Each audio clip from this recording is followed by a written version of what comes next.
Aux hommes de volonté. À propos de la force de volonté. Au centre de toutes les problématiques psychologiques, se trouve une réalité que la pensée de l'homme ordinaire ne peut pas saisir. Parce qu'il lui faudrait déjà une grande force de pensée pour s'aventurer, sans se perdre, au-delà des idées qui se sont imprimées dans son esprit et qui constituent le cadre de ses efforts de pensée. La solution à toutes les problématiques psychologiques se résout en réalité dans le principe de la force de volonté. Et une problématique psychologique est toujours une relation encore trop lâche entre la force de volonté de l'individu et certains de ses mécanismes émotionnels et mentaux.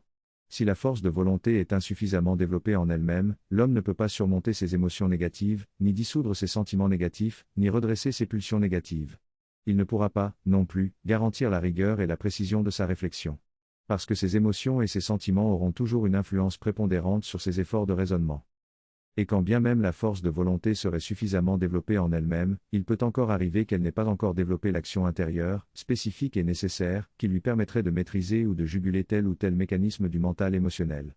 Le travail fondamental pour le développement de la force de volonté se complète toujours par des travaux spécifiques qui concernent les différentes sortes de problématiques psychologiques systémiques.